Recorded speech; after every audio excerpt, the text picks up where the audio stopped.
Well, everyone, it is that time of the year again. It is time for me to count down the best and worst movies of the year, this time of 2025. Now, this was quite a year because I saw about like a little over 50 films, and there were still some movies that I wanted to see but didn't get a chance to see, but I ran out of time because then to put this list together, it was actually pretty difficult at times. So, now, before we get started, I do have 3 honorable mentions for both the best and worst. And again, much like last year, the best and worst will be 15 movies. I'll skim through the honorable mentions super quick. But this is now I need to mention this. This is personally my list. This is what I personally think. Because I know there's going to be some movies in both the best and worst movies that are going to get divided. And it was like, well, if it's in the best, it's like, well, that wasn't great. Or if they're in the worst, it's like, no, that wasn't that bad. Especially, I think especially my number one worst of movie is going to cause a lot of crap. Because I personally hated the shit out of it.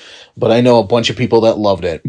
So real quick, I'll skim through the honorable mentions real quick, starting with the best of. The honorable mentions I have real quick are Death of a Unicorn, Nobody 2, and Ballerina. And real quick, started with Death of a Unicorn. Death of a Unicorn, that movie was, yes, was it ridiculous? Yes. Was it dumb? But did it know it? Yes. And it did have fun with it? Yes. Now, the first half was definitely like, okay, let's get this thing going. Then the second half was the reason the movie was made. I won't spoil anything, but it's a fun party movie. But I got to admit, I was like, yeah, if that first half was a little bit better, then this will be up there. Nobody 2, I did enjoy that movie, but at the same time, it did feel like a hardened copy of the first movie. And personally, the villain of that, who was played by Sharon Stone, I thought was really underdeveloped and was like, oh yeah, you're here. I forgot you are the main villain of this. So, And then finally, Ballerina. That movie, I liked it, but I didn't love it. I wanted to love it so much because I really like Ana de Armas. I think she really could pull it off, and she really did pull it off. And it's just the problem was the story was just kind of, okay. It seemed very generic, especially towards the second half where it was like, oh, I got to go see family kind of thing. And it was like, okay, I've seen this played out so many times. So that's why it's off. But I did enjoy those 3 movies. Now, real quick, at the worst of honorable mentions, Keeper, Eddington, and Love Hurts. Now, Keeper, it was because it was just really just kind of plain. I was really not interested all that much. And as much as the 2 of them had a pretty good performance, and Osgood Perkins, I think his direction was on point, it was just kind of boring at times. And I was like, all right, this is just kind of mid. Eddington, I like Ari Aster's Hereditary and Midsommar, but Beau is Afraid, I liked it the first time, but then over time I was like, yeah, it's just kind of mid. And then I was like, this one was just kind of mid. And I was like very meh on it because after a while it just got a little boring. And I was like, okay, can we pick this up, please? And then finally, Love Hurts. I was looking forward to that movie because it was Ke Huy Quan doing an action movie. And I was like, that's awesome. But unfortunately, the story sucked. Everybody except him was not very good. And it was just like, why was this even made? So those are my honorable mentions. And we will start out with the worst movies. Now, like I said, the both best and worst are 15. And these are personally my picks. And I think starting with my number 15 is probably going to be some, yeah, I agree, but then also some, really, man? Like, are you serious? So starting with the worst of, at number 15, it is this movie. Where are you going to run to? I'm not done with you. Five Nights at Freddy's 2, this is a movie where I saw it with my little brother, and the two of us were going like, let's go see this, because we're both, um, I wouldn't say fans, but we know the lore of Five Nights at Freddy's. And somehow, and I was the person that was like, the first one was just mid. This one kind of made it worse. And, just from the ridiculousness, and I understand it's a movie about, killer animatronics. I get it. But there were so many points during this movie where I was like, I know exactly what the hell's going to happen. Even when they're trying to build up a mystery, like, I mean, the whole thing with them bringing in Michael Afton. I was like, I know who you are. Like, I knew it. Like, I knew it from the start. And I'm like, oh, he pops up in like 5 minutes in the beginning, and then he's gone. And then he pops up at the very end. He was like, I am the mastermind. I was like, oh yeah, that's right. You were in this movie. And just little things that they added to try and make it new were just were just so ridiculous. Like the whole addition of the marionette or the puppet, how it possesses people, and then how they start to look like the marionette. It was like really stupid looking. And I was like, it's getting worse by every time they do it. And if that wasn't enough, after every critic in the world said, yeah, this movie sucks, Scott Cawthon, the creator of the games, comes out and goes, no, you just don't understand. This is not a movie for you. It's a movie for the fans. And I'm really starting to get sick and tired of that excuse. To me, if it's for the fans, great, but you really need to cater it to a bigger audience, in my personal thoughts. So I personally think there's no excuse for that. Something like The Last of Us, at least season 1, showed us that yes, they can be accurate to the games, but also it's throwing all the stuff that critics like. And despite, killer animatronics not being something that critics would really flock out to see, they could have at least attempted to try and bring in that group in, but instead they don't. And to be fair, they do look, the animatronics in this do look cool, but at the end of the day, it's just bland. There's nothing really interesting here.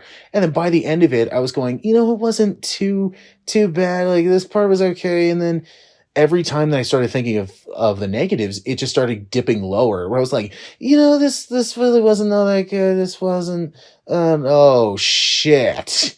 And that's the movie, unfortunately. But you know what? We're getting a third one. So what I say is, I guess you can say, it's just crap.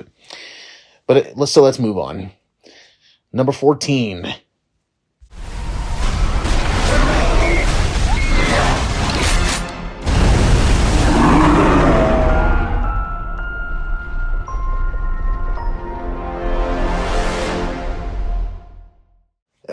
Jurassic World Rebirth. Now, I'm a person that's not even a stickler for this whole series. Not even the original. Where even the original, I'm like, okay, the effects look great, but most of the characters, I don't really particularly give a shit about.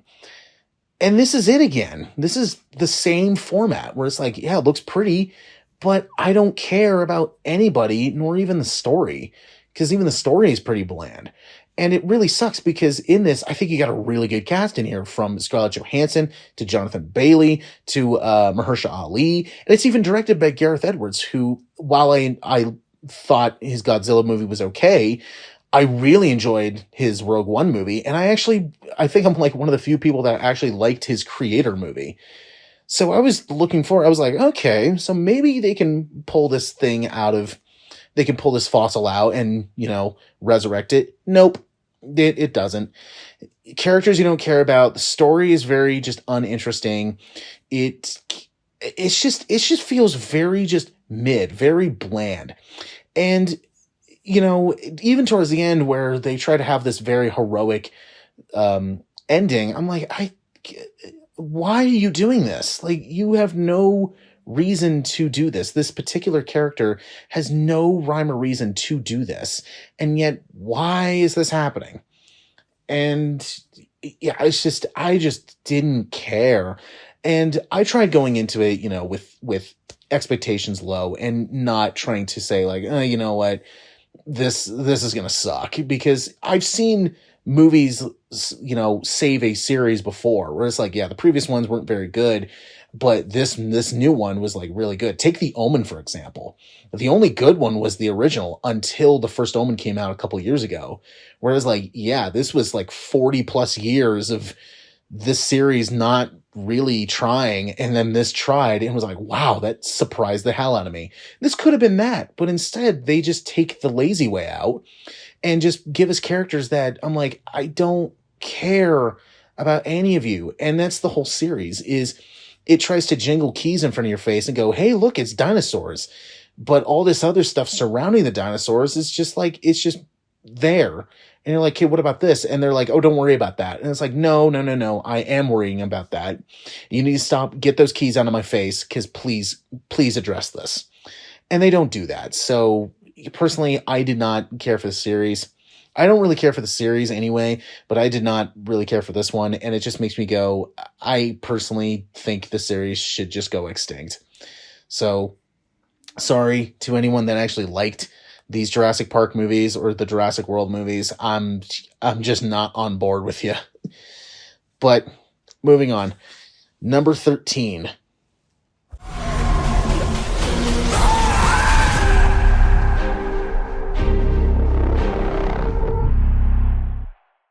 Oh my God, him. This was a movie I was looking forward to. I was really looking forward to it because I was going, it's a Jordan Peele horror movie, produced horror movie. You sign me up. What's it about? Oh, it's supposed to delve into the horrors of football and just how insane and demanding and how much of a grind the whole thing is. Okay, that's really interesting. And Marlon Wayne's going back to doing serious roles.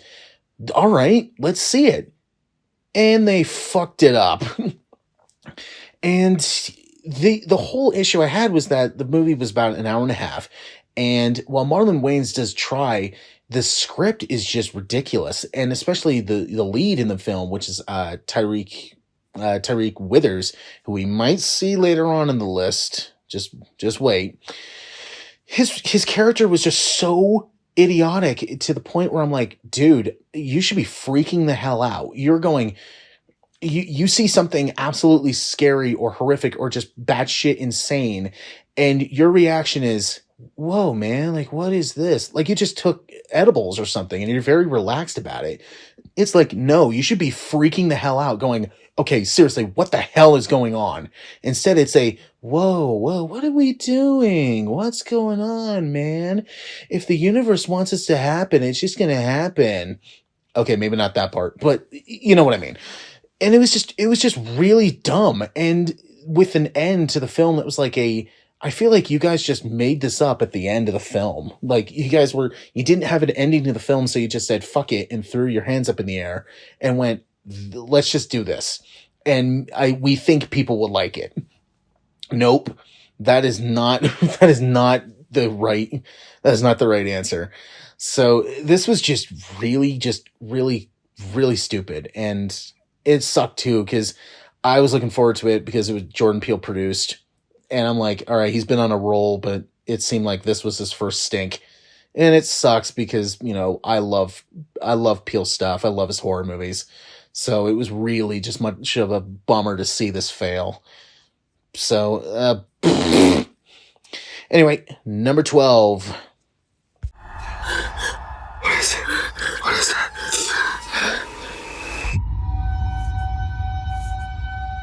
Who is feeling brave tonight? I actually think I'm the only person that saw this movie because I don't remember anybody talking about this movie or reviewing it. I remember this movie coming out, like I saw the trailer for this and then it came out like a week later and then it was like talked about for a day and then it just disappeared. So I think nobody remembers this movie. And it sucks too because it was on Hulu. And I personally think that some of the Hulu horror movies for the past couple of years, like Hellraiser and No One Will Save You, were quite good. And then this one was like all right, I like the idea, you know, where a motivational speaker who's going out on tour is having this itching on the back of her head that could potentially be the result of a family curse. It's like, all right, let's see this. Let's see this. And this movie had nothing. It was just bullshit. It tries to pull from all these different curse films that we've seen over 10, 20, even 30 years. It felt very much like The Grudge or The Ring or even at times Evil Dead. And if you've seen those movies, you've seen this one. The only thing that was good about this was Kelly Marie Tran's performance, which, I'm not going to just bash on, Star Wars, because it was her character. It was the writing on that and just how just kind of useless that she was. But anyway, she's been in stuff where I've liked her in. And this is like, all right, you are trying, but one, the script sucks. It's amalgamation of all these different curse films that we've seen for decades. Your character's not particularly interesting. And at the last 10 minutes, they try to have this big, monster versus human fight going on. That was just really dumb and was like, what the hell were you thinking? And it just started just dwindling. And the only thing I would say was good was Kelly Marie Tran's performance. And maybe if you've never seen a horror movie before, then maybe some of the horror elements will freak you out in this. But I was going I like the idea of, this, itching on the back of the head, and it devolves into finding out that, it's a family curse thing. I was like, okay, that's really interesting. And that was it. They had nothing to do because they just went, let's just copy of all these different films that did it better. And it really sucks because I was kind of looking forward to this because of the track record of Hulu horror films. And I'm like, I would have liked to see that in theaters. This one should have went back to the drawing board. Next film, number 11. The line's been cut. Oh, I've always wanted to say that. We're gonna die. We're all gonna die. Again, another film that I think I was the only one that saw, because this movie came and went so quickly that I even think some horror fans were just like, what is this? Like, I actually texted some of my friends after I watched the film, and they were like, what film is that? And I had to refresh their memory, and they were like, oh yeah, I completely forgot about it. And I'm like, yeah, because everybody did. It came out for like a week and then was pulled, I think. And I see why. While I think this film had the best of intentions, it was trying to be kind of like a parody of something or a satire and a parody of something like Scream, where it had that very meta sense of humor, but also having fun with the horror genre, and place it into like a Friday the 13th location. It just was bland. It just wasn't interesting. While I think, it was Finn Wolfhard and his friend Billy Burke, I think. While I think they had good intentions of this being good, it was just boring. I didn't like any of the characters in this movie. Even the horror stuff, I was like, I've seen Friday the 13th movies do these better, and I can tell that you had more money than they did, and somehow they made it better. I'm like, wow, I didn't know how you can do that, but you did it. It really kind of felt like something like the Evil Dead, where it felt like they just went, hey, we have this amount of money, let's just go in our backyard and film a movie. But with The Evil Dead, they just did that so much better. This tried to like almost copy or try to just mimic those types of movies. And it just is really dumb. The comedy is not funny. It's trying to be satirical and be satire to the horror genre, and it's just not working. And I'm like, there's so many other meta horror films that just worked. Stuff like Scream or Cabin in the Woods, where, to be honest, Cabin in the Woods kind of said, hey, we're now the new kings of meta films. Everybody should stop making meta horror movies now, because it's not going to be as good as that. And it's really just dull. It's really boring. I didn't like any of the characters. It was kind of a chore to get through, which really sucked, because I was like, this kind of looks fun. It was anything but. So, hell of a summer. Nope. Hell of a bad movie. So, Now we've hit the top 10, starting with number 10.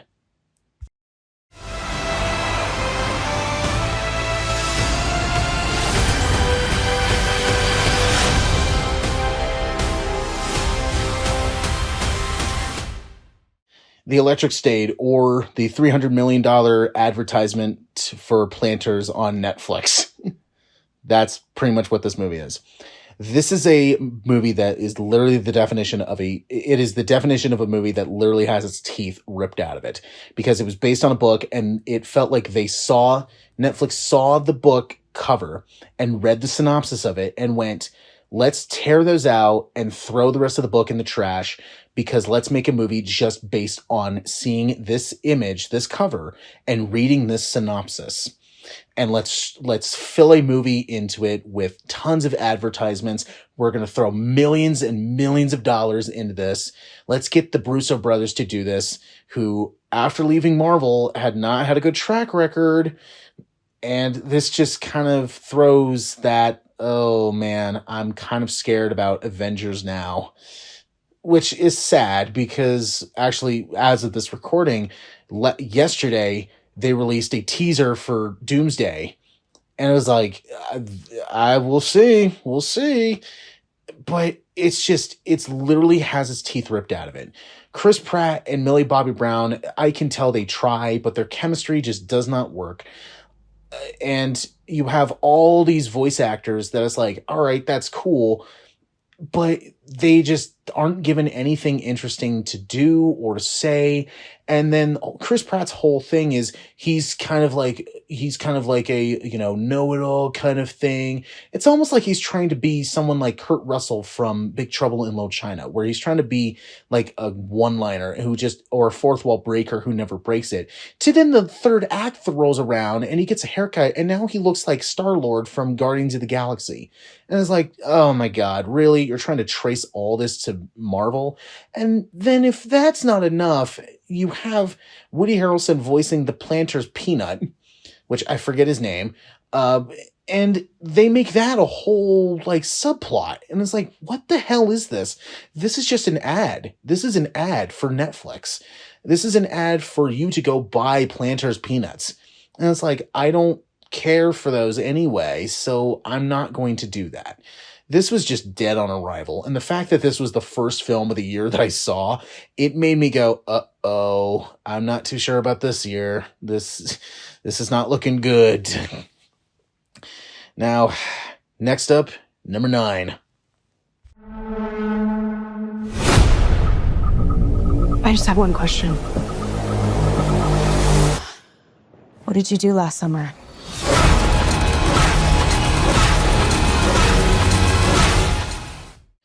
I know what you did last summer.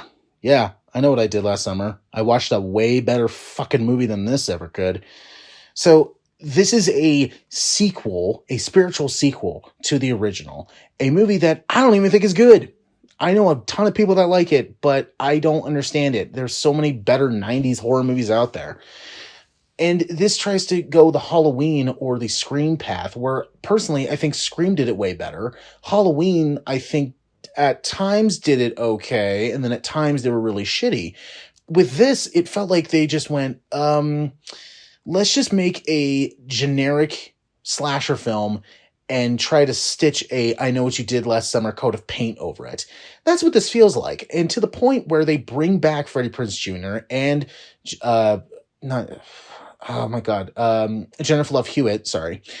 And with Hewitt, they give her 2 scenes in the beginning, and then she pops up at the end, where with Freddie Prinze Jr., they actually give him a lot to do. He actually has a crucial part in the story, where I was like, all right, that's cool, they're giving you more to do, but it's just, you're just kind of there, feeding information, and then you're gone, and then you pop up again, you're feeding information, you're not really doing anything. Whereas something like Scream, where they bring back Neve Campbell, David Arquette, and Courtney Cox, they actually give them stuff to do, and it actually helps with the characters or the story, or even both. Even the Halloween trilogy, where sometimes they brought them back, Jamie Lee Curtis and made her a focus point in the story because she is the part of the story. Where with everybody else, it was like, oh yeah, we're just going to bring you back because we're just going to kill you off, which didn't work for me. This kind of does the same thing, and you don't like any of the characters, like Treacle Withers, who is from Him, is now in this. And I was like, I don't care for any of these people. You all suck. And it's just boring. It's really boring. And the fact that it is almost 2 hours where it didn't need to be, it could have been an hour and a half sequel that was like all right, we came back, we made this 90-minute film, and maybe you'll enjoy it.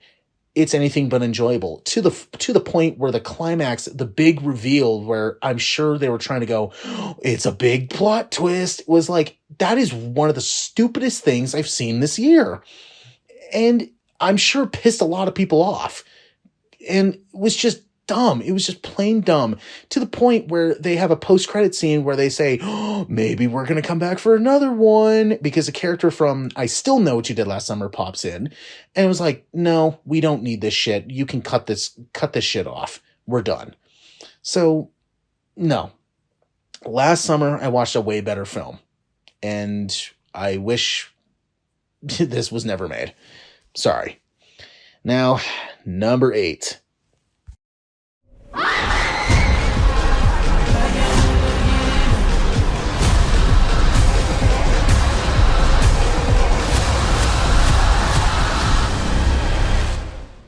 Hurry Up Tomorrow. Yeah, the title's appropriate. Hurry Up Tomorrow, because I want to stop talking about this fucking thing. This was a movie I was actually interested to see if this was going to get pulled off, because The Weeknd, it's his movie. He's the star. It's, he helped write it. So it's his baby, which, sucks because it's an ugly ass baby. This movie came out of somebody's ass because it stinks. But, to give this movie some credit, you have Jenna Ortega and Barry Keoghan. They are trying. They are legitimately trying. But the script and their characters, the script sucks, and their characters are not interesting at all. And to the point where one of my favorite scenes in the movie was not even supposed to be funny. It was supposed to be dramatic. I did like a double take with my eyes, like, what? And it just kind of made me chuckle. And it's a scene where Jenna Ortega is talking, kind of like bickering with The Weeknd. So then he's just had enough and literally goes like, shut the fuck up. And it's just an incredible scene because he goes on just this rant, and it keeps cutting back to Ortega, who's looking, surprised, because her character is supposed to be surprised. And I'm thinking at that moment, she's literally just stopped acting and goes, wow, this is bad. What did I get myself into? But luckily she had Wednesday this year, so that kind of helped. But and this is, I'll tell you a quick story. When I went and saw this, I was the only one in the theater, except for 2 maybe mid-adult girls who were kind of the target audience for this movie. And that scene that I just told you about, they were laughing their asses off at it, because I even heard one of them go, what the fuck? Like, they were confused. And I'm like, wow, this is kind of for you. And yeah, I'm right there with you. Like, what the hell was that? And to the point where it tries to be so many different movies. Like, the whole climax is just a ripoff of Misery, with, instead of Kathy Bates, it's Jenna Ortega, and instead of, a hobbling scene, Jenna Ortega just starts playing The Weeknd's music and starts dancing to it to prove a point, I guess. And it was like, this is ridiculous. Like, you're just padding this shit out for time. This makes absolutely no sense. And another thing too is that there are legitimately times during this movie that I was going, this could be interesting. Like, there's a whole subplot with The Weeknd losing his voice. And I was like, if they delve more on that, because that happens, that, singers go through that. I was like, I want to see more of that. They don't do anything with it. It's just like, oh yeah, we need something here to kind of get to this point. Fuck it. He loses his voice and just moves on. This was just a really just badly written film. It was, Weeknd, really good singer, terrible actor. Even when he got pointers from Ortega, which I heard about, it did not pull off. Because, my God, this movie was bad, but there were so many parts during this that I wanted to rewatch because I was like, that was so bad, it needs to be seen. So, my God, hurry up and see this if you want to see a bad, funny movie. There you go. Now, moving on to number 7.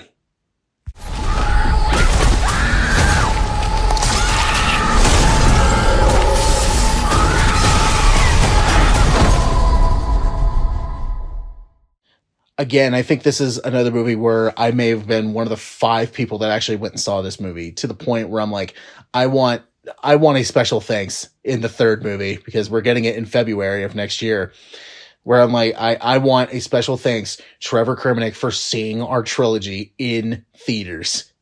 Like, thank you so much for seeing our movie, because this was just pointless. There was no reason for this. This was a waste. This was a waste of a movie. You already decided to make a remake of the original, where you didn't need to be, where you didn't have to do that, especially since that movie was a little over a decade old and was really good. And with this one, it was like, okay, we're going to pad this out for time. We're going to try to make something interesting. And even they try to make a backstory to the actual strangers, which they miss the point entirely. The whole point of why they're fucking called the strangers is because you don't know who these people are. And that was part of the horrifying aspect of the original, was the fact that these are people, you don't know who they are, and this can literally happen to anybody. And that's frightening. And they had no backstory. It was just, they're there. They're going to, kick your ass and kill you. That's horrifying. And then with this, it was like, oh no, there's a backstory where they actually met in school. Fuck it. They actually met in school, and the one girl who is really into this one boy starts hanging out with another girl, and then she goes absolutely psychotic and kills a rat. Really? Oh my God, that is so horrifying. I'm literally shaking and crying right now, to quote Markiplier. Because, oh my God, I'm literally shaking and crying. RN. Sorry, it was RN, not right now. And it was just ridiculous. There was no reason for this movie to get made. No reason. And the fact that they even had the balls to say, oh no, we're making a 3rd one. It's like, really? You are not listening to anything anybody is saying. This is a snooze fest. There was no reason for this to get made. And what's even funny about it is I knew going into it that it was going to suck. And some of my friends and family were going, then why the hell are you doing it? And I literally pulled a Kung Fury and I just went, my job. And went, you know what? Fuck it. Just do it. And then after it was over, I was telling them how bad it was. And they just went, well, that's your damn fault. And I'm like, I know, but sometimes you just got to take bullets. So, I want for chapter 3, I will go see that in February. I want a special thanks to me for actually sitting and watching your film, because both times I saw it by myself where no one else was around. So you're welcome. I gave you money. Now, next up, number 6 is this film where you're going to look at me and go, this should be number 1. Number 6 is...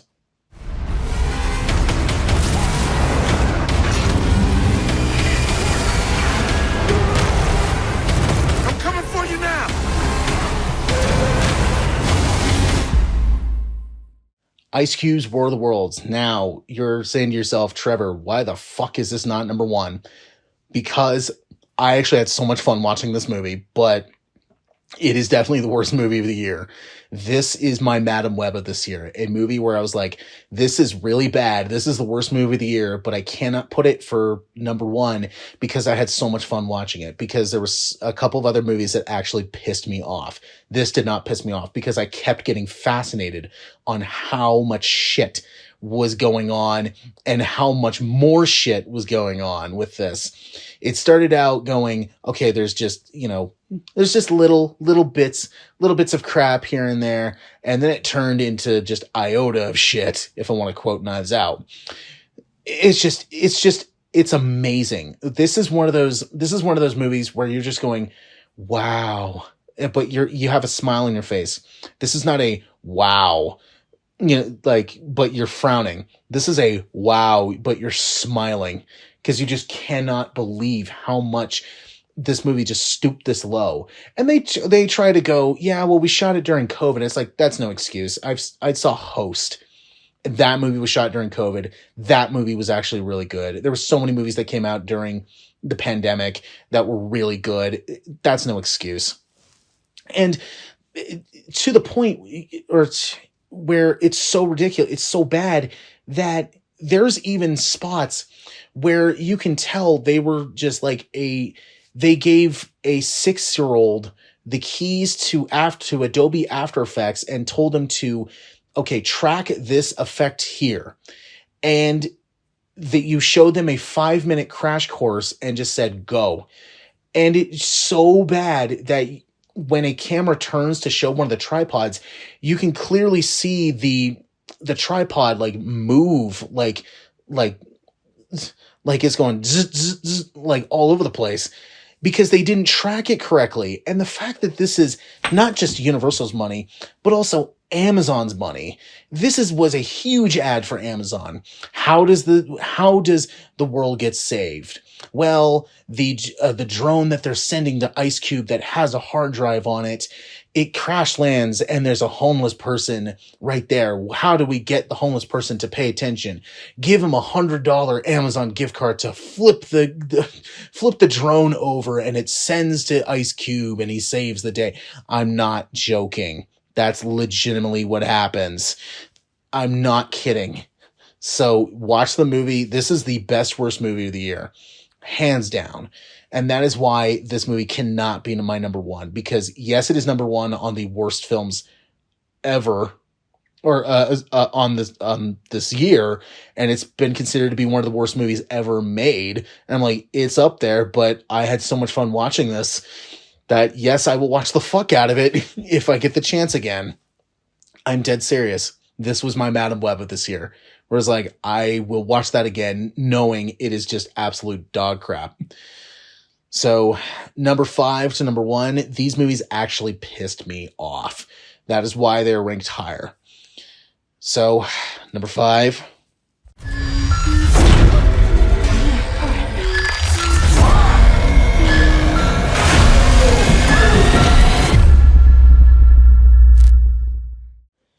Yeah, House on Eden, a lot of stuff from the comments on that one. But I'm not a stickler for the Blair Witch movies. In fact, I don't like the first one. The second one is just hilariously bad. And then 3 is just kind of mediocre. This is very much up there, where let's take Blair Witch, where we have these 3 people who are supposed to be friends, and just have them bicker and fight and just treat each other like shit through the entire movie. And then when it does get scary, it's like, I've seen this before in other movies, and other movies did it a lot better. This was kind of something where it was like, all right, let's do something like Blair Witch Project, but kind of put some like Conjuring or like cult like substance in there, which could have been interesting. But the problem is that you don't like any of these 3 people. They all just bicker at each other. They're just crappy to another.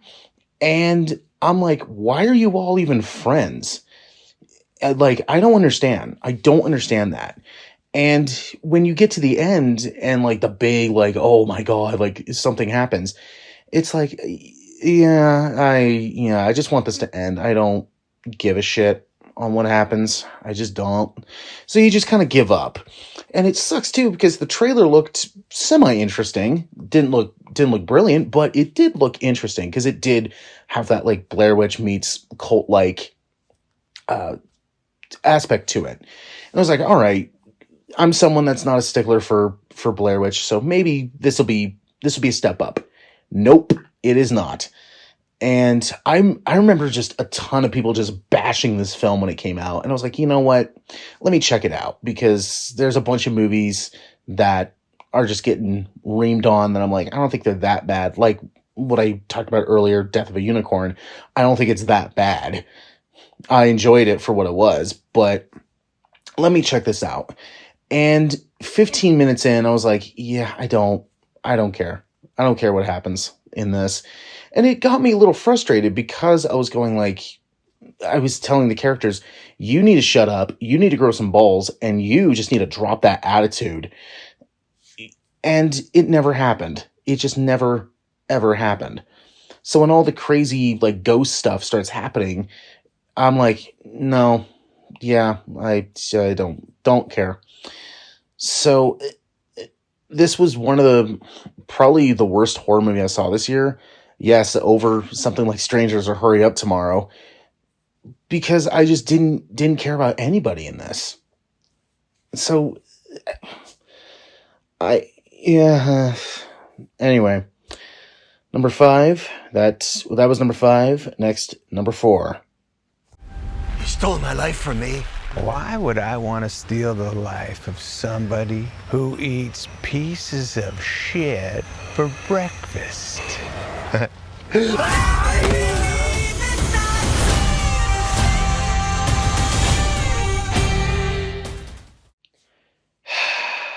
Happy Gilmore 2. Yeah, I'm not fucking happy on this one. This was something where I knew going into it, I'm like, okay, this is probably not going to be good, but I don't know. Adam Sandler hasn't made kind of a comedy movie in a while, so maybe he's learned. Nope. It's all about the money. And this movie was just, I don't know exactly what I was going into on this one, because I was, friends and family was like, it's an Adam Sandler movie. And I'm like, yeah, but, maybe it can be good. And then I'll be completely honest, there are parts in here where I'm like, hey, that was nice. But then it just gets right back to being just mediocre and stupid and not funny. Instead of laughing, I was groaning during this. And I was not, I didn't care. And there's a bunch of people out there that were saying like, yeah, they've been wanting a Happy Gilmore sequel for a long time. And with this, I'm going, yeah, you got to keep waiting, because, or just dream on, because honestly, I don't think you would get a good one. And I don't like to, bash on certain things, but I'm sure Adam Sandler's a nice guy. I mean, hell, I've seen him in real life, and that he's genuinely a nice guy, but stop making these awful fucking movies, please. Like, please stop. Especially you made this after some like Uncut Gems, where it's like, dude, you can actually act. You don't need to rely on shit and fart and gross out humor to get through a movie. Or even you don't need tax write-offs for vacations when you do your movies. So like, I'm sure you're a nice guy, but stop making these awful movies, please. And, Happy Gilmore 2 made they're like, oh, we're getting all these big people in here, and they're barely in the movie. But then I've learned it's an Adam Sandler movie. They usually just come for cameos and then collect a check, make a cameo, and then they just walk off. And that's the same thing here. And a bunch of people are saying like, oh, this part was funny. And I was like, what part was funny? And they're like, this part. And I'm like, no, it wasn't. I didn't think that was funny at all. And they're like, hey, but what about this scene here? And I'm like, no, I didn't think any of this was funny. I did not laugh once. I didn't chuckle once during this. It was kind of a grind to get through it. And I was like, okay, how much longer do I have on this one? And I was like, okay, like, really? Okay. Let's just book it through. Let's just book it through. And somehow I managed to do it. I don't know how, but I did it. But it was still it was a chore to get through. And I actually liked the first Happy Gilmore. It's one of the few Adam Sandler movies I actually like. But it's everything after the 90s that was just like except for 50 First Dates. Because I don't think he wrote that. When he started writing his own stuff, it's like, nope, I'm done. I'm done. Sorry. But as much as I thought this was a grind, it was nowhere near a grind for number 3. And that movie is... What the Smurf? Hold on here, little Smurf nose! We're here to save everything. Goodbye, Smurfs, forever. We've gotten to a point when we can expect good movies based on toy lines, video games, and all this such. And stuff like Barbie or the Lego Movie proved that you can make a really good movie based on a toy line, or even like with cartoons, where it's like, yeah, they've been mostly hit and miss, but we've gotten to a point where we can expect that. So to see something like Smurfs, where they didn't even fucking try, it didn't even look rendered correctly, where they just say, hey, let's just make a bullshit story where we take this property and throw them in live action. Let's throw them in New York again, because they did this before, and not make it funny, not make it clever, not make it interesting, and just have a bunch of crap on the screen for like an hour and 20 minutes. And that hour and 20 minutes, I was like in my chair, just like, almost like it felt like Max von Sydow in Clockwork Orange, where he's like strapped to the chair and he has his eyelids open. It was like that. It was like I was trying to get out of that, but I was like, nope, I gotta do it. It's my job. And the biggest selling point in this was the fact that they were like, hey, but we got Rihanna as Smurfette. And I'm like, yeah, who cares? Okay, seriously. I don't care. I don't care if Papa Smurf is voiced by Jesus himself. If he's not good, he's not good. And to be fair, Smurfette, well, I don't think is a really good actress. When it comes to voicing stuff, it's like, okay, maybe hit and miss. But the fact that they were just there, that was like the biggest selling point for the movie. It's like, no, sell the movie. Don't pump out like, hey, we got this big star in here, which is like no, it's not. It's most of the time it's not going to work, and this is a time where it doesn't work. And then the fact you also have James Corden in here, who I would have not cared as much if he had a bit part, but no, he has a big part. In fact, he's kind of the main plot of the movie. Where I'm like, oh my God, what are we doing? The fact that this James Corden voices a Smurf that doesn't have a name, in fact, his name No Name, and so they're like, well, we got to find you a name, and it's like, really, this is the bar we've stooped to now. This is how low the bar went. Do we not care anymore? And another thing about children's animation that I cannot stand is they try to be hip and throw in rap or throw in R&B into something where it's like, you don't need this at all. So stop it. And this movie does it, which you think they could have learned after 2 live action Smurf movies where they just do that constantly. And I haven't seen The Lost Village, but I heard is kind of similar, but not as much. You think that they would learn, especially getting the license away from Sony, because this was Paramount. You'd think that they would do their research. I'm like, okay, this didn't work. No, it didn't. They just did the same thing. And yeah, go Smurf yourself, movie. Go Smurf yourself. Anyway, next up, number 2. The fairest one of all.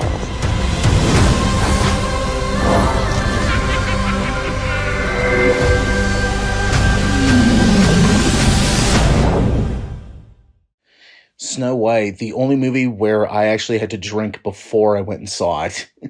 I'm not kidding. I was originally going to make a cocktail, but when I saw what time it was and I had like 10 minutes left until I had to leave to go to the screening, I would almost have to chug that cocktail down. And I'm like, no, I need to be responsible, but I am going to take a shot. And I took a shot of whiskey, which went down smooth.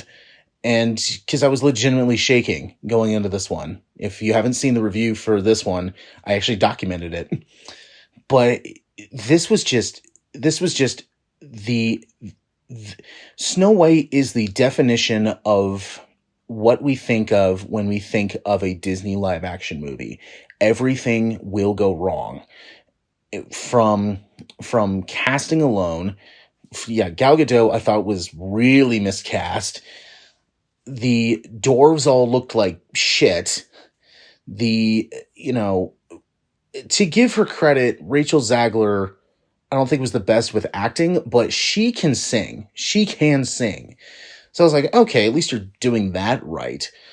But this was just everything that went wrong in a Disney live action movie. I mean, from the just amount of money was involved, everything that Zegler was doing behind the scenes, and everything that she was doing to just basically not shut her mouth to the point where Disney had to hire a internet guru to get her to stop talking because she was basically saying all this crazy stuff, and then like was almost putting the movie in jeopardy. But this was just dead on arrival from, some of the new songs they added. I was like, no, this doesn't work. And, it was almost a chore to get through. And I really don't remember a whole lot about the movie because I think that shot of alcohol helped. It helped me get through it. And the only thing I can really remember that stood out to me was not only the way the dwarves looked, but it was the fact that I was the only one in that screening except for an elderly couple, and the husband, 15 minutes in, I saw his head lean back because he passed out. And I think I remember the wife kind of tapping him a little bit to like wake him up, and he just kept falling right back asleep. And I was like, dude, I want to do the same. This is this is one of those movies where I just question, what am I doing? Like, I do this. Like, I actually went and paid money to see this in the theater because I was like, I don't know what I'm doing with my life. This movie made me question me as a person and the decisions that I've made over my life. So, in that regard, it was a great movie. But we're now here at the number one worst movie of the year. Now, this is the one where I think I'm going to get the most hate for, because I actually do know there's a ton of people out there that actually like this movie. But to me, it was not good at all. But here it is. My number one worst movie of 2025 goes to... What's this junk? An ender pearl. Teleports you to wherever you throw it. Yeah, right. And that was the only one I had. No biggie. Now, I'm sure everybody's going, why is this movie your number one movie? This movie's actually pretty good. I hate to break it to you, but no, it is not. Remember what I was saying about something like Smurfs, where we've gotten to the point where we can expect like good movies based on toys or books or just media in general. And now we've gotten to a point where we can expect really good video game movies. And this one is the definition of a video game movie that is jangling keys in front of your face, but doesn't want you to look at anything in the background, just wants you to focus on, oh, look at the pretty colors. This movie treats you like almost like a fucking baby, where it's like, hey, look, keys. And you're like, yay, yay. Or look at colors. Yay, shapes. Yay. And doesn't want you to think about anything else. Well, I was thinking about everything else, and everything else was just absolute dog shit. This was a chore to get through. And I saw this in the theater. Now, to be fair, I think if I didn't see this in the theater, if I just saw it at home or it was streaming on HBO and I just watched it at home, I don't think this movie would be number one. But the fact that this made it to number one was the fact that I was already angry watching the movie. But I'm surrounded by all of these teenagers that every time when Jack Black says something from the game, they freak out like they just saw a witch. Like Diamond, oh my God, Chicken Jockey, oh my God, let's trash the theater and kill the minimum wage movie theater workers. Because why? Because we can. And it's just, I was like, I'm in the fucking nut house right now. And to be fair, I think, I was really, honestly, I was going to give this movie like a low fine. It was going to be one of the worst movies, but not this high. And then the post-credit scene came up, and I won't spoil it, but it made me legitimately out loud say, what the fuck? Like, out loud. And I realized, like, I said it out loud, so I'm like, oops. I just said that out loud. But it was muffled because everybody was laughing. I'm like, what the hell are you guys laughing at? This is dog shit. This is bad. So I don't get it. And then on the car ride back, I was talking with some of my family, went and saw it with me. And one of them said, yeah, it reminded me of like Adam Sandler's Pixels. And it just all like clicked for me. Like I almost had like an epiphany. Just like, oh my God, it is. It is. And I hate the shit out of that movie. So then PTSD started kicking in. And I was like, it is. Like beat for beat. It is exactly the same. So, oh my God, this was the worst. And coming up with this list was actually pretty hard because it was a toss up between this and Snow White, my number 2, because I was going, which one was worse? And personally, I think Snow White was a worse movie, but when I saw Minecraft, it was like I was in the nut house where everyone around me was just like, what was just freaking out over nothing. And I was like, what the hell are you guys like screaming and shouting for? But I guess fuck my opinion because it made it tons of money and they already greenlit a sequel. So I'm hoping that they actually put a story into the sequel and not just have Jack Black wearing a teal shirt claiming that he's Steve. Oh my God. So that is the worst of. Now it is time for the best of. So hopefully it gets better. And we're just going to jump right into it. And my number 15 of the best of the year is... Some people believe the spirit stays in the body for months after death.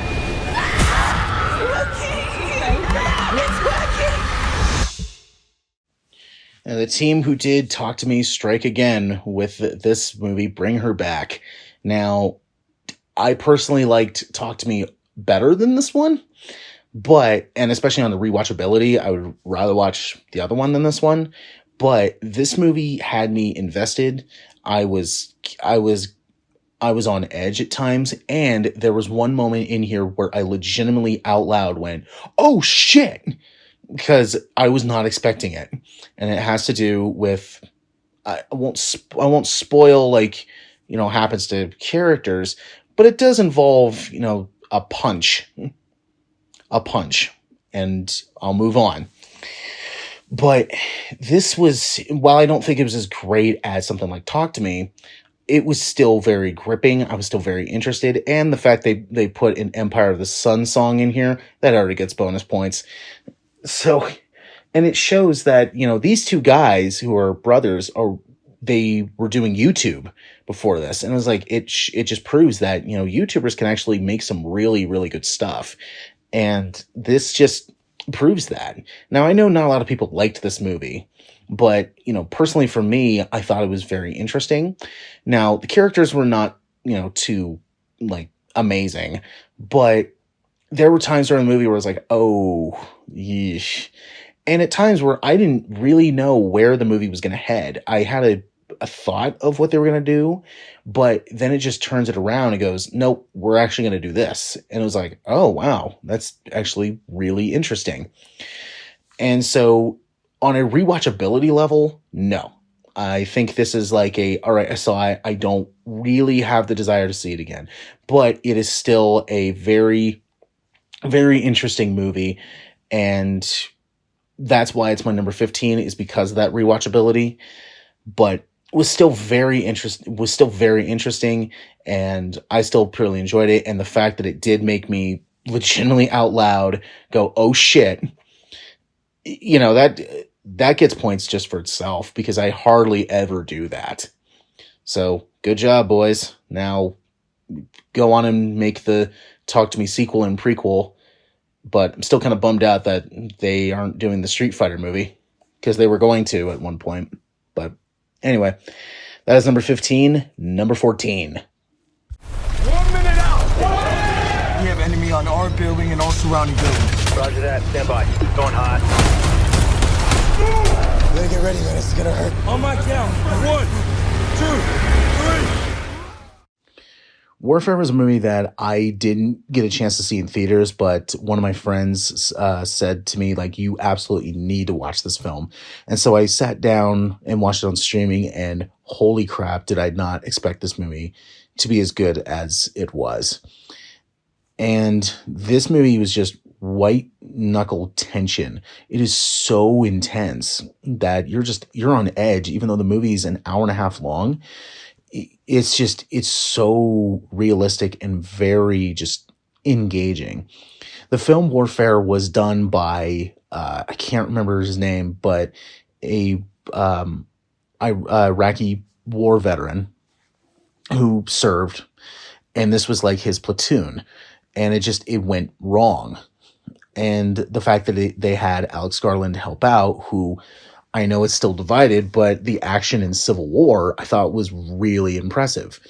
So the two of them contributing on this I thought was very, very well done.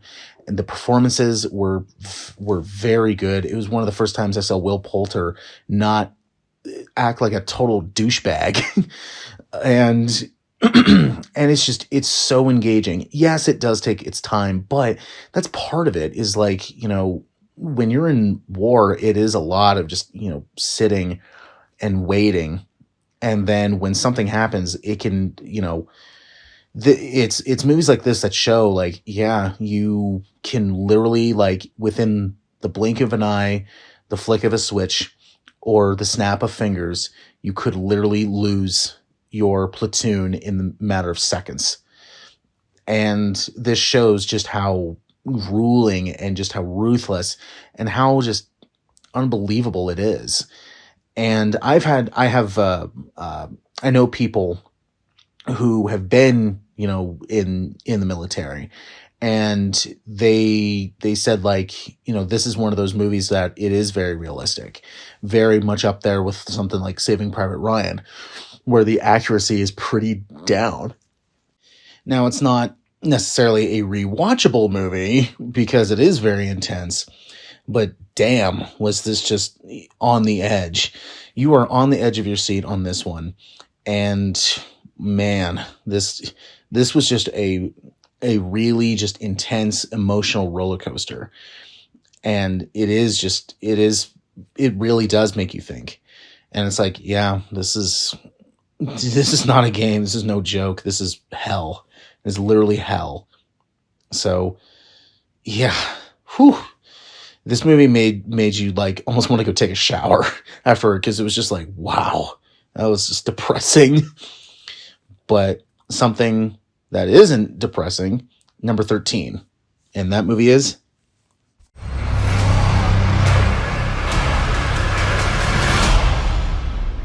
What happens if we survive?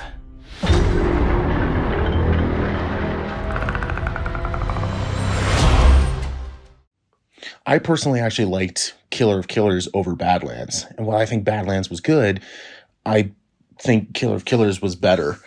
Because, one, I really liked the animation style, and I also liked how it was an anthology piece and how the stories went.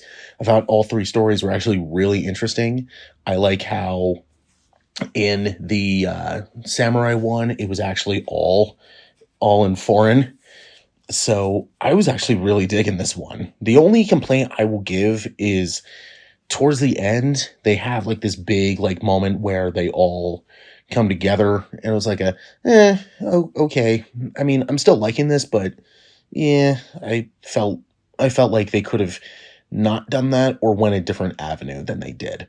But with a series like Predator, where Prey kind of kicked it back up because it was so good, and the way they did that one, it was like, all right, now I think we know the formula to bring this series back, and that's to set them in different time periods.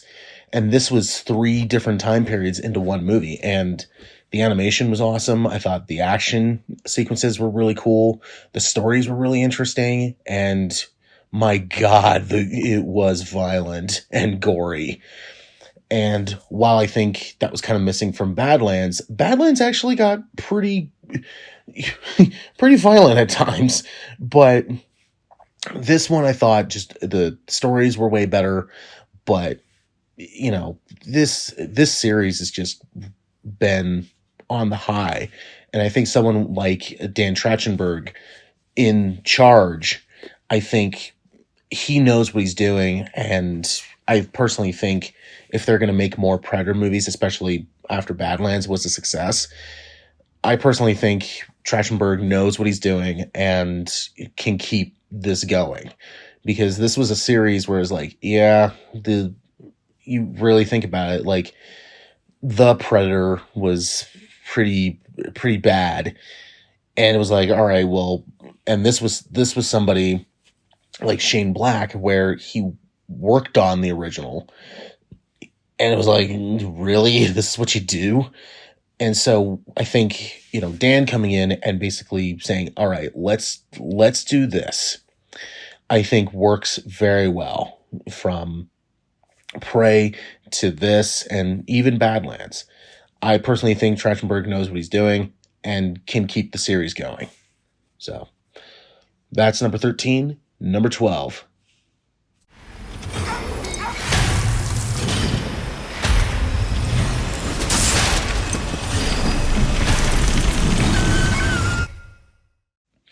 If you ever wanted a live action Courage the Cowardly Dog movie, this is it.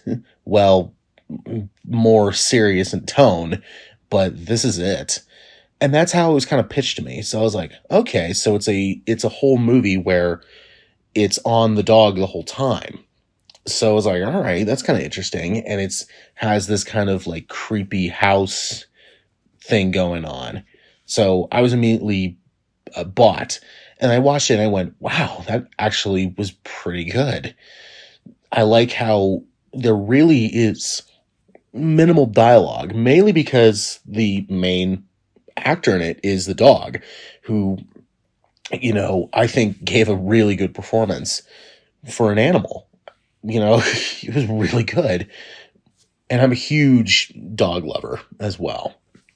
So I can take, animals being hurt or dying in a movie, because I know it's fake. But in real life, if I see somebody abusing a dog, I'm probably going to go and RKO that son of a bitch. But anyway, this movie is it is kind of slow and very plotting, but it's all there. It's not the mystery of what is this thing in the house that's terrifying this dog's owner. It's not very cut and dry. It is, you do have to pay attention. It's very kind of in the background.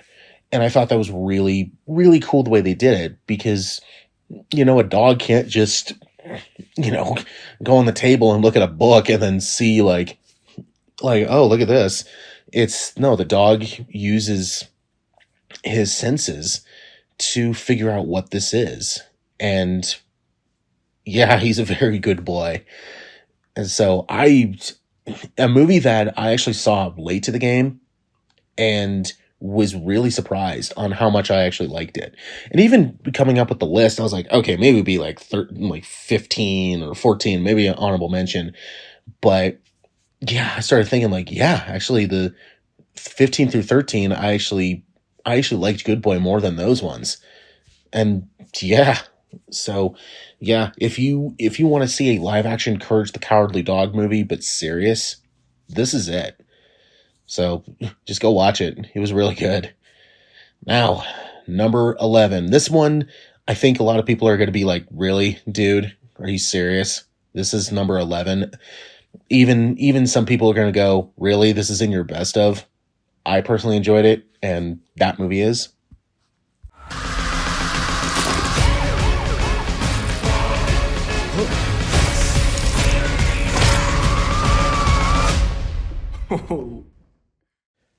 So I think I'm going to hear it. Why is this movie in your best of list? This movie was not good.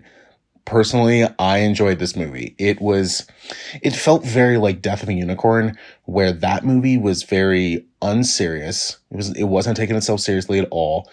Do I understand that the dialogue and some of the characters are not the best? Yes. But did I have fun? Yes, I did. And The Monkey I actually liked more than Death of a Unicorn, because that movie, let me just pitch this to you. It's a movie that is based on a Stephen King story. It's going to be produced by James Wan, and it's going to be written and directed by Osgood Perkins, who did Longlegs. Now, would you go see that movie? I doubt that you won't. So that was the hook for me, where I was like, all right. And then from the trailer, it looked really gory. So I was like, all right, let's see this. And I enjoyed it. It was comedic on how much violence it was, you know, from people exploding, you know, from heads being decapitated to even a scene with bees. It was just really kind of funny, and dark comedy is the kind of comedy that I find funny. So stuff like Cabin in the Woods, like Ready or Not, like Evil Dead, those kind of stuff I find funny. I know not a lot of people do like those, but this is kind of up there, where it's like, yeah, we know, like, this is ridiculous, but you're having fun with it. And that's what this is. So I personally enjoyed this one. Now I understand, like, you know, is it a great movie? No. But was it fun as hell? Absolutely. And, you know, if that's all it was, if you can kind of see those kind of movies, now you're probably thinking, like, why isn't Terrifier, you know, why don't you like those ones? Because it feels very similar. No. Because with Terrifier, or with The Monkey, they actually, to me personally, they actually have a story. It has a story, and it was actually funny. With Terrifier, it was trying to be more deadpan serious, and it just falls in its ass for me. So that's why with that. But I personally like The Monkey. I liked it, and the fact it was, you know, Osgood Perkins coming right off of Longlegs, and then he did Keeper this year. So, but we'll see what he does next, because he already has his fourth film lined up. So we'll see. Number 10, this movie, people are going to be going like, this should be way higher. And I'll explain to you why it's at number 10. But number 10 is...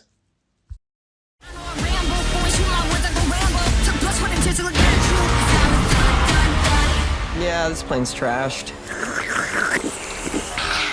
If there was a movie that was just a big hug, it would be K-pop Demon Hunters. And this movie, I went into it going, okay, I'm just going to watch this because I've been seeing gifs of it, and I'm like, what the hell is this? How is this even going to work? And I watched it and went, wow, that actually, for the most part, worked. The only thing I can really complain about was the very, very end, like the last 5 minutes, where I'm not going to spoil it for people who haven't seen it, but I'm like, I need you to explain this. And maybe they will in a sequel, because they've already saying that they want to make this a trilogy. So there you go. But keeping all the minor things out of it that I didn't like, this was still very shocking on how much this worked.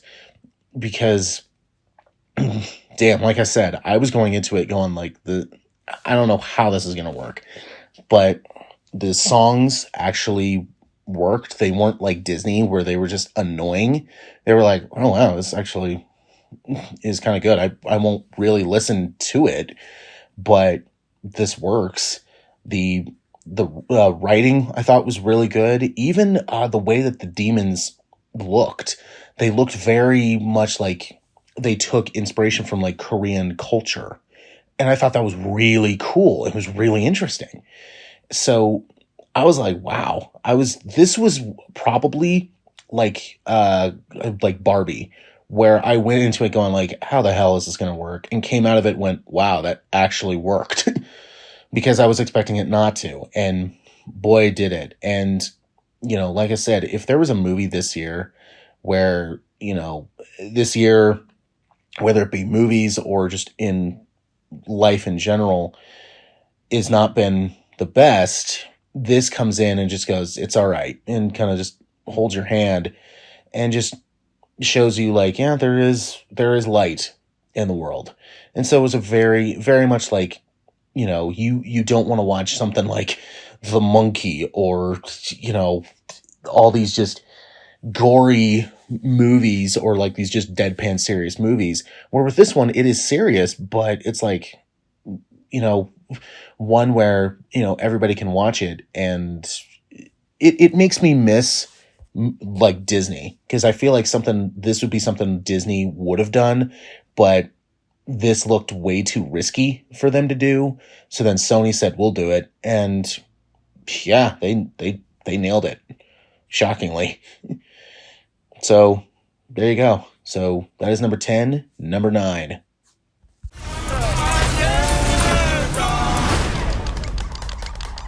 Are you crazy?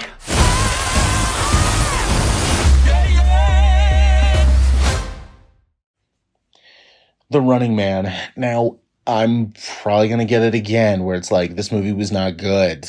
This movie was supposed to be different. And if you can remove yourself away from Schwarzenegger's movie and look at this as its own thing and realize that Schwarzenegger's movie is really not that accurate to King's book. And when you watch this, it's like, yeah, this is more accurate. So then, you know, maybe you can get some joy out of it. I mean, the fact that both Stephen King and Arnold both like this movie, you know, that says something. So they even got blessing, you know, and, you know, even Schwarzenegger has said, like, there's one movie of his that he wants to remake, and that was Running Man, because he even understood, like, yeah, it's while it is fun, it's not the story. It's not the book. And I think Edgar Wright did a really good job with capturing this. So when I heard that this was going to be Wright's next movie, I was like, well, I'm already a big fan of him anyway, so yeah, I'll be seeing it. And, you know, I actually enjoyed it. I think Glenn Powell, he does a really good job. And the action, I think Edgar Wright has definitely improved, because if you go back and look at the action in something like maybe Shaun of the Dead or Hot Fuzz, it's like, yeah, it's not particularly great, but it serves its purpose. And then when you look at Scott Pilgrim, it's like, all right, you definitely improved. And then when you look at Baby Driver and all the car chases, it's like, yeah, you know what you're doing now. So jump cut to this, and it's like, it has a lot of that. So I was like, cool. And, you know, I enjoyed it. I really enjoyed Running Man. I sat in a packed theater and everybody was having a good time. And so if you can try to distance yourself away from the original and look at this as its own thing, then personally, I think you may get some joy out of it. If not, well, keep on running. You can run back to the original. But that's just me personally. Now, number 8. Maybe that's not actually coming for our family. Because that would be crazy. Good luck. This movie was actually one of the funniest movies I saw this year. Final Destination Bloodlines. They took a series that the last incarnation was like almost 15 years ago. And they said, all right, let's think this through. Let's put a better story than past couple movies have done. And let's also have some fun with this. And this is that. The story in this one caught me by surprise so many times, because I was just expecting another just like one like 3, 4, or 5, where it's just kind of either mid, or something like 4 where it's just an absolute piece of garbage. And this one says, no, we're not going to go that route. Instead, we're going to do something different. We are kind of doing the same thing, but we're putting a new spin on it, where instead it's, you know, just like 6, 7 people. It's 6, 7 people who've all been in a bloodline because their grandmother, you know, stopped the chain. And it's like, that's actually really smart. I like that. That's cool. So, it was even funny is one of my friends asked me, like, okay, so Death decided to come right now to kill all of them? And I went, no, there's a reason, because their grandmother saved so many lives. Death was going after all those people first, and then came back around. So that's why. And they went, oh, okay. And this was also Tony Todd's last movie, and yeah, he did not look well, but they give him a backstory to his character that I thought was just absolutely awesome. And yeah, I'm going to be honest, when he walks off the screen, he says like a goodbye that was almost like, it felt like David Bowie's music video to Lazarus, where you can tell like he was dying, and he was like, yeah, there's no escaping this. So might as well just almost embrace it. It was very sad. And yeah, I actually shedded a tear, and that rarely ever happens, where I actually start crying. So, Tony Todd, you'll be missed, man. I love that guy. But Final Destination, this one was like, wow, you actually pulled a series that you could have actually just left alone and said, you know what, let's make this new again, and let's have some fun with it. And boy, did they, because this was really gory. It was very funny too. And I had a good time watching it. So there you go. All right. That was number 8. Number 7.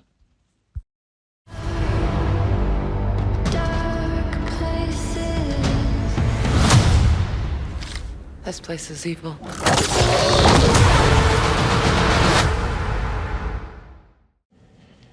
If there was a movie this year that was honestly maybe one of the most surprising movies for me, The Gorge would be one of them. Because when I heard that Scott Derrickson was going to do The Gorge, I was like, okay, like this looks interesting. I've liked Scott Derrickson's stuff before, and to be honest, if I put this one and if I think of The Gorge or Black Phone 2, The Gorge was way better, because Black Phone 2 felt very much like a Nightmare on Elm Street movie that had a Black Phone coat of paint over it. But that's a totally different movie. But The Gorge was like, all right, this is kind of, one of those like Romeo and Juliet kind of things, where it's like they're supposed to be enemies, kind of. They're not supposed to have communication with one another, because we have someone from America and then someone from Russia. So it's like they're not supposed to communicate with each other, but then they actually find a connection with each other in this kind of very long distance thing, even to the point where it's the Russian, who's played by Anya Taylor-Joy, and the American played by Miles Teller. There's a scene where it's her birthday, and they're like, all right, well, what are we gonna do? We'll just hoist a glass up. And then they do a little target practice thing, like play like 1-up. And then all these like creatures come up from the gorge, and crazy action scene happens. And then it's now morning, and they're both exhausted. And then she just writes on her notepad and shows it to him, like, best present ever. And it was just like, okay, that's really funny. It's really funny. So yeah, I was really surprised on how much I liked this one. And, when, mild spoiler is they go into the gorge because, something happens and it causes both of them to go in there. All these creatures are like Silent Hill almost. And I was like, oh my God, like that is just messed up. Like that is freaky. And I was like, all right, this is the Derrickson we know, because I felt like, I've always felt like Derrickson has a really good eye for horror, for action, and even dramatic like romance stuff. And this has all of it. So if you want like something where it's like a Romeo and Juliet meets like an action Silent Hill, this is it. This is a good one to put on. And it was really surprising. Like some moments in there was like, wow, that worked really well. So I was shocked. on how much I actually like this one. And when I came up with the list, I was like, something feels missing. And then I remembered this one and went, oh yeah, that one. That's going in here. So it's my number 7. Number 6. Accept that. I cleaned your boots. I'll go get them for you.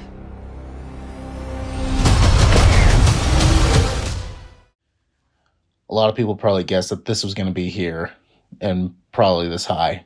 So Superman. Now, I'm just going to say this. While I think Henry Cavill did a good job playing Superman, I did not like the direction that Zack Snyder took with the character. It made him very depressed, very just like meh, like, and I'm like, that Superman is supposed to be kind of, like cheerful. It felt very much. This felt very much like what like Richard Donner would have done to kind of bring it back. And I think James Gunn did a really good job with that. And personally, I've enjoyed what James Gunn, his DC has been. Now, whether that continues, we'll see with the whole WB Netflix thing. Now, they brought this back. They brought Superman back to being fun. And personally, I think Snyder's version of Superman was not fun. It was like, oh, okay, like this feels very just like depressing. And I think while I don't think there's necessarily nothing wrong with that, it was just like, they can go that route. It's just some of the writing that I thought was just really weak from that. Where with this, it wasn't. And this was also something where it was like, I saw a lot of people say like, oh, there's way too many people in this. It's like, well, I don't mind that, because even when he's Superman, he needs help. Like, that was something that I thought was really, really, glaring with something like Justice League. Whereas like, oh, the second Superman shows up, he's, he can take care of it because he's Superman. While everybody else is just kind of standing in the wing getting coffee, waiting for it to be over. This was like, no, he needs help. And also, I think them placing it, I think 2-3 years after he started being Superman, I think was a good choice. And I really enjoyed what they did. And yeah, you could say it's a little too comedic, but it's James Gunn. You really can't, stop him from being comedic. You really you can't. You just can't. And this movie's job was to bring Superman back to being fun. And it was fun. And I enjoyed the story. I thought the performances were really good, especially with David Cornsweet as Superman. I thought he did a really good job. But to me, the highlight was hands down Nicholas Hoult being Lex Luthor.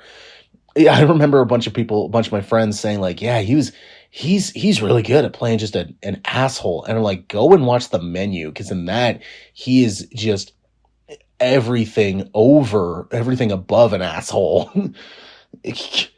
And he's really good at it. So I actually like where this DC is heading. I do. And we'll see where it goes. So we'll see. All right, number 6. Now, number 5.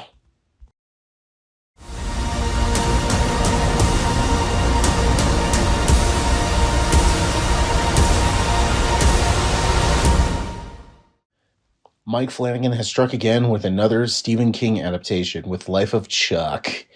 And, Life of Chuck was when I heard that Flanagan was going to do another Stephen King movie, I was like, well, it's Mike Flanagan. I've liked everything he's done so far.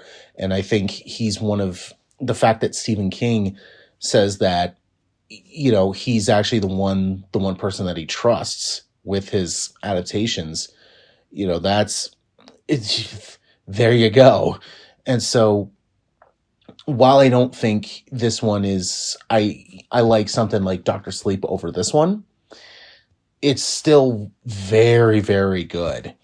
And, it's also really cool to see Flanagan, while there are some horror elements in here, that's not really the point. And it's, it is a drama. It's also a comedy. And, it's like, wow, this was really, really, Flanagan has shown that I think he can do, as of right now, he can do no wrong, because he's made headways in horror that I thought he's actually one of the few people where almost every single movie I've seen of his, he's actually scared me. And with this, it's like he can tackle drama and comedy just very, very well. And especially that this movie has just a shit ton of characters. Flanagan manages to balance it out very well. And, he just proves that, like, yeah, even with a story that's not horror, he can nail it. And so I'm very, very impressed how, Flanagan has gone on this long track record, and I have not seen one miss. That is just very, very impressive. And I'm looking forward to, because they just finished filming the Carrie series for Amazon, and I'm also looking forward to his Exorcist movie. I'm really looking forward to that, even though we haven't heard or seen anything about it. I'm still looking very much forward to it. Flanagan, so far, he's up in that top tier of so far directors that I don't think have done wrong, personally. So, yeah, and this just worked. This one was just amazing. Now, number four is another Stephen King adaptation, and I thought Life of Chuck was going to beat this one, but this one just surprised the hell out of me. And that is... There's one winner.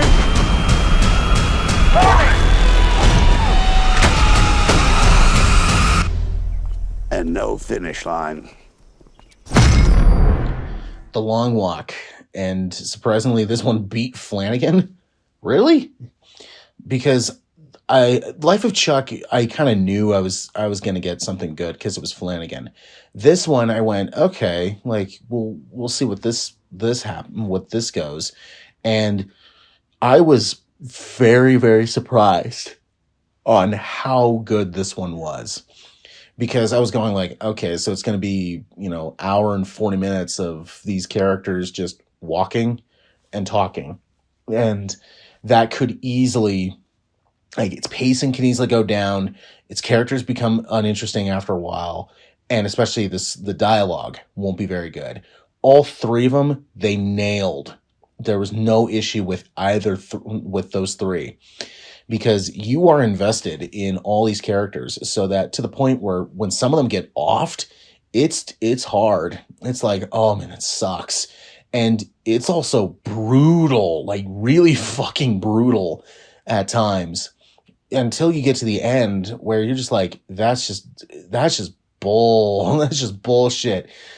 And the fact that this was done by Francis Lawrence, who I really enjoyed Constantine, and he did all the Hunger Games movies, which I've only seen the first one. And when you have the scriptwriter on this, whose name I'm blanking on at the moment, this was just one of the best paced movies, where it was never boring, and you're really invested in these characters and just their interactions and what they're talking about, and just how grueling this becomes. And you're just hooked. You're on the edge of your seat. It was just like, damn, this sucks. This really sucks. But at the same time, you can't really blame the characters, because you're like, yeah, you guys signed up for this. It wasn't like Hunger Games where you were just chosen, like, name out of a hat. This one you signed up for. And it's like, yeah, just no. You have to walk until everybody else drops, basically. It's, yeah, walk or die. And it's like, yeah, it's no.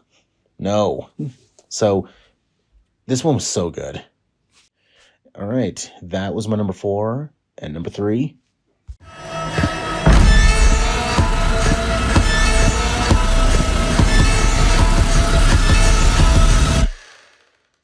Well, this movie, I knew I was going to like this movie when I saw the trailer, and especially the marketing. Weapons. Now, I was a big fan of Zach Cregger's previous film, which was Barbarian. I really liked that movie because it took something that was like, okay, I think I know where this is going to go, and it doesn't. And you're like, whoa, that was just fucking nuts. This is the same thing, where it's like, all right, I like this mystery they set up, and you just have no idea just how crazy and insane this movie gets. And also just how funny this movie is. Like, I was cracking up at the very end, like the last 5 minutes, I was laughing my ass off at the theater, to the point where I think there was a bunch of people that were looking at me all shifty-eyed thinking that I was just psychotic or just lost my mind. Because of just how funny it was. Because it was like, all right, this is ridiculous. We know it, so let's just have fun. And, I like how that Kreger was able to take something like that, where it was pretty ridiculous, and put it, into something that's very serious. He just has that blend just very well. And so I'm excited to see what he does with a Resident Evil movie, especially since all the movies have not been very good. But from the acting to the dialogue to even some of the scary moments as well. It's actually one of the few movies that I could think of in recent memories where the jump scares actually made me jump at times. And there were so many times during this where I was going, what the fuck is happening? And what's even funny about it is that some of the characters think the same way too. They're just like, yeah, what the hell is going on? Which was quite funny. And so I really enjoyed the movie. I know not a lot of people didn't like it as much as I did, but I thoroughly enjoyed it. And yeah, for horror, Kreger is 2 for 2. So we'll see if his Resident Evil movie is 3 for 3. So we'll see, especially since he said that he's a fan of the games. He's played the games, and he's like, all right, this is going to be kind of a companion piece to the games, which is awesome. So we'll see. All right. Now, number 2.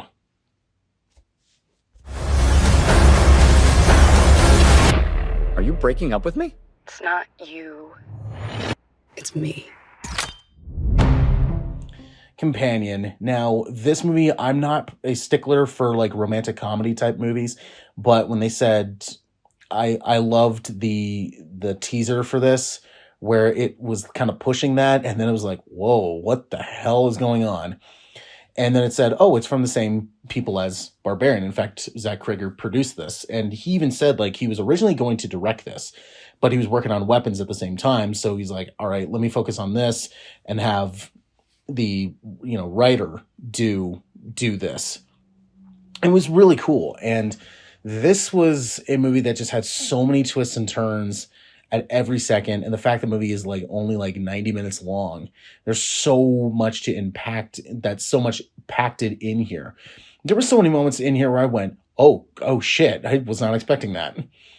And so, like I said, so many twists and turns. It's also really funny.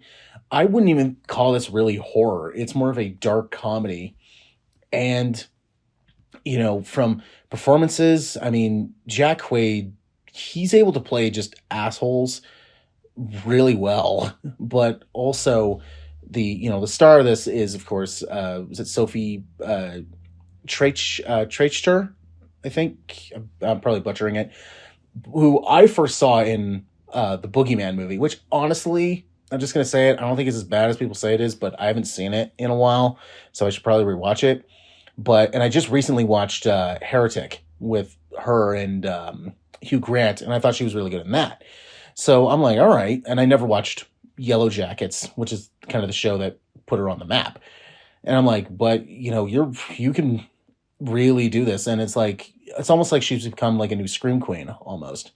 And she does a really, really great job in this. And, from the stars of this is her and, especially the dialogue, because the script is just so tight, and it's just so well done. And I will actually be honest, this was my number 1 for a little bit. I'll explain. But Yeah, this movie, this is a movie that this and Number One are two movies this year where I tell people, even if they're not a fan of the certain genres that they're in, I'm like, you gotta watch this because it is just so good. So we're here at number one, and I'm gonna be honest, Companion was my number one for a month. And then Number One showed up and has stayed number one since then.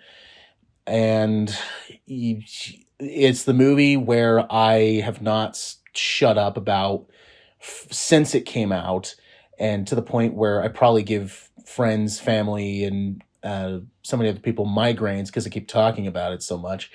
But here we are at the finale, and the number one best movie of the year, according to me, is this.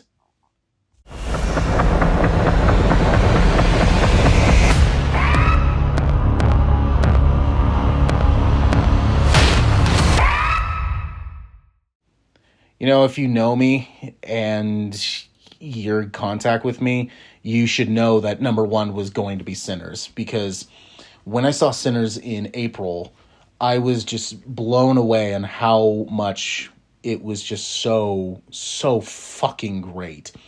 And it was a movie where I saw the trailer and I went, oh, I'm going to see this anyway, because this just looks awesome. And so the fact I already had almost expectations for this, and it succeeded all of those, and then said, oh, let's throw in a little bit extra just to like make you just step back and just say, wow. And they did it. This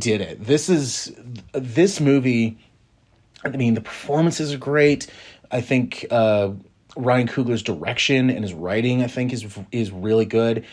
Even the horror bits, now that very little, but they're still there. And I'm like, all right, that's really cool. But the standout to me was hands down, it was Michael B. Jordan's performance. It was Jack O'Connell, I think is him, and Haley Stenfield. And honestly, I think everybody in this just did a phenomenal job. But to me, this movie's score and soundtrack are the highlights for me, because I really wasn't expecting a musical in here. And the fact that they can go from it being kind of like it starts out like,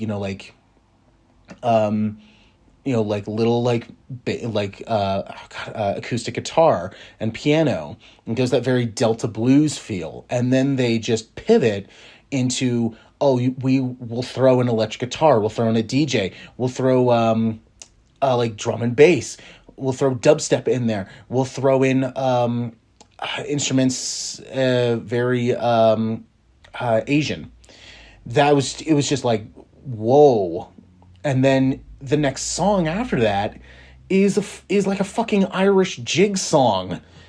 And it's like, whoa, this is going so many different directions. It's just incredible the way they were able to do it, because this is something where it's like, you think of something like that and this shouldn't have worked.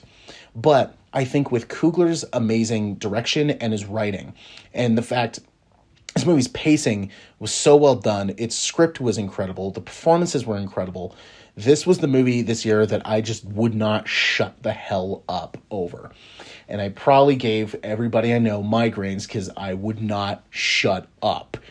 And this is a movie, too, where, much like Companion, where I know some people that aren't fan of, like, horror or action or even sometimes musicals. Like, hell, I don't really care for musicals.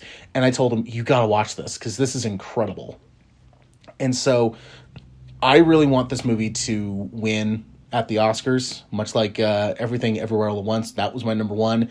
And just seeing that movie just basically almost sweep the Oscars was just awesome to see. I would love to see this one win a whole lot, because my God, it deserves it. And for me personally, it is hands down my favorite movie of 2025. And honestly, I think 1, 2, and 3, they were kind of locked there. since then.